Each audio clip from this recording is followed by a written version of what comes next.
Hi, second graders. We have another math video for you today, and I brought along this beautiful picture of my house.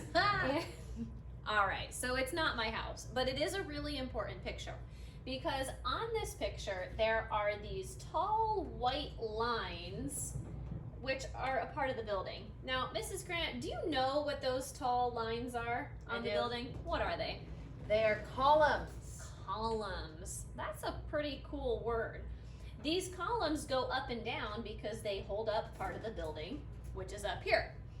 Now, second graders are probably wondering, why are you showing us a picture of this building that's not your house? Did I click on the right video? Isn't this supposed to be math? It says math. What's going on? Well, this is actually part of geometry. Today we are going to be talking about rows and columns on your math worksheet, and it's really important that you know the difference. So when we start talking about columns in just a second, what should they remember? That they go up and down like the columns on a building. You got it. All right, let's take a look at our worksheet.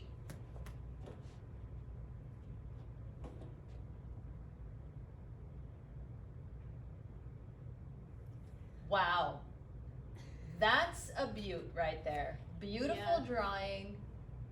I'm impressed. It's really nice. It looks like someone went over it with a Sharpie marker, but they're and then realized that they probably should have used a pencil, because when you make mistakes you can erase it, and when you think really confidently that you're going to do something and you do it in Sharpie and then you make a mistake, then it looks like this.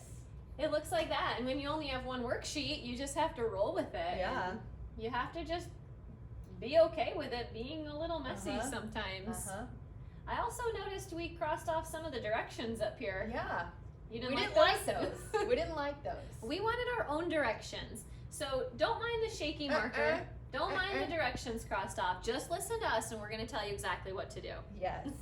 All right. So again, we have this beautiful picture up here. It's a giant rectangle split into these perfectly even squares. Looks like a computer made that. And we are going to be answering some questions about rows and columns. So question number 1 asks, write a number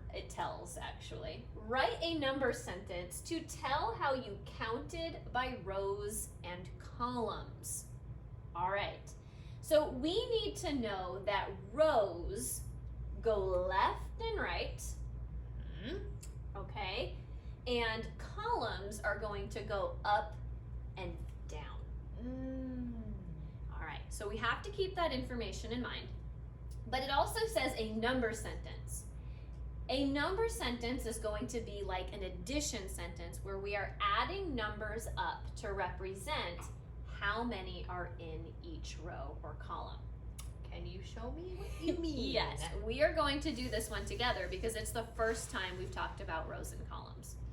All right, so when we count by rows, all right, I don't want to know how many rows there are, all right? I want to know how many are in each row. I still don't understand. All right. Show me. So if I look up here at the first row, it's going to be from where my finger is all the way over to the right-hand side. But let me break this down. First of all, I'm going left to right, side to side when it's a row. You got it. Okay, I'm with you. Left to right is a row, and I want to know how many boxes are in the first row going left to right. Okay, I'm with you.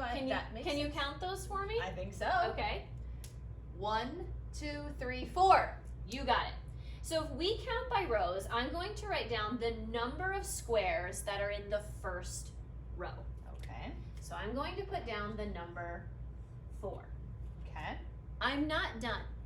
I also need to find out how many are in the second row. So this is going to be from left to right again. Go ahead and count those up. 1, 2, 3, 4. The same. That makes sense. All right. So if I'm counting by rows, I have 4 in the first row, and I'm going to use an addition sign, and 4 in the second row. Okay. All right. And now I'm going to put an equal sign. My equal sign is going to be the answer to how many squares there are in this rectangle all together. So you could count every single box, Mm-hmm. or you could look at your number sentence and you could use one of your addition strategies to tell me 4 plus 4. That's a doubles. It 4 is. plus 4 is 8. You got it. So our first one is going to be 4 plus 4 is equal to 8. And again, that was counting by rows.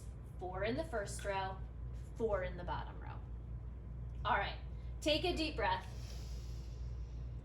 All right, we are going to count by columns. Ding, ding, ding, ding, ding. Remember that word? Columns are those like pillars on a building that go up and down and hold up the roof. You got it. Now, if you pretend that this is like a building, we have a column here, a column here, here a column, there a column, Like everywhere a column. 4 columns. There's 4 columns. But we're not just going to write down 4. Oh. We actually need to write down how many boxes are in the first column. So top to bottom. Okay, there's 1, 2 squares in the first column. You got it. So I put down the number 2 to represent the first 2 squares in that first column. Okay. Now I'm going to put a plus sign because we have another column, don't we? 1, 2 in the second column. Good. All right, let's keep going. 1, 2 in the third column. Good. And 1, 2 in the last and fourth column. Good. All right. Now, because we did all of the columns, I'm going to put an equal sign. Okay. And we need to figure out the answer to 2 plus 2 plus 2 plus 2. All right. So 2 plus 2 is 4. 2 more, 5, 6. 2 more, 7, 8. It's the same answer. You got it. Because really, all we were trying to do is find out how many squares there were in this giant rectangle. And we found that 2 different ways. We found it by counting the rows, and we found it by counting the columns. Mm-hmm. And then the next question is just asking, how many squares covered the rectangle? Well, 8, because both of our answers gave us 8. We already Yeah. knew that. So we can put an 8 here as well. All right. All right, let's see what's at the bottom. Okay. This time, the question is asking, which of the following rectangles match the number sentences? All right, so take a look. We have counting by rows, 3 plus 3 plus 3 equals 9. And then the columns are also 3 plus 3 plus 3 equals 9. So there should be 3 boxes going left to right. Yep. 3 boxes going up and down. Mm-hmm. You got it. All right. And it should be a total of 9 boxes. Okay. And there's only one choice that looks matches like that. Huh. Mhm. I bet All they right. could count up the boxes and find out which one has 9 and which I one think- has 3 sideways and 3 up and down. I think they could. Mm-hmm. Okay. All right. Number 4 at the bottom. We are just going to be circling yes or no. So a rectangle can be made using only one row of square tiles. Well, that's a tricky question. It is. Could we make one? Yeah, I'm See? just gonna say, what if I were to draw a rectangle? Big, long, skinny one. But it can only have one row. So I can't draw another line this way, Mm-hmm. because that would make it into 2 rows. But I mean, I'm allowed to draw columns. That works. That's only one row going sideways. Yeah, and it's still a rectangle. And there's still squares inside of it. So So it seems like you can do it. I guess you can. And students are welcome to draw a picture of their rectangle as well. All right. I think we should still take a look at the back. Me too. All right.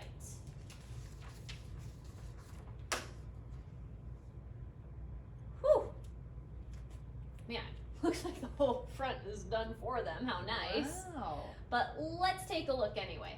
It's asking, how many squares cover this rectangle? Well, they're doing the same thing that we just did on the back. They're telling us that if you were to count by the rows, we would have 3 in the first row plus 3 in the second row equals 6. So that is 3 plus 3 equals 6. Mrs. Grant, can you tell me how they counted by columns?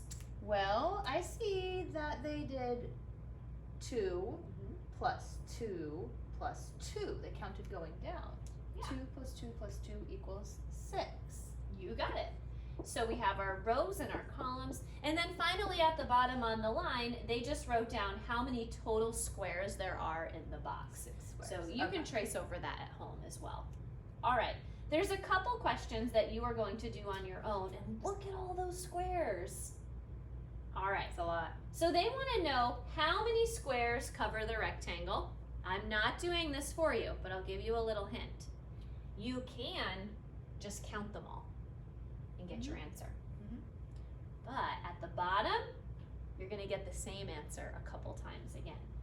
You are going to count by rows, and maybe we can just give them the first number just to help. So them out. rows go side to side, left to right. Yep, they do. So I need to count all of the squares going from left to right in the first row. Exactly. Right? 1, 2, 3, 4, 5. And I'm going to put a plus sign because I have 2 more rows. So you need to write how many squares are in the second row, plus how many squares are in the third row, and then equals how many total squares there are. Yep. And then for columns, maybe we can do the first column for them? Yeah. What do you think? So if you take a look, columns go up and down, just like my house. And I'm noticing in the first column there are 1, 2, 3 squares. And then you got to count the second, third, fourth, and fifth columns. You're going to have 5 numbers that you're adding together. Yep. And getting an answer. And hopefully, if they've done it correctly, the number that they wrote here and the number that each of their sentences are equal to is going to be the same number. All right. Good luck, guys.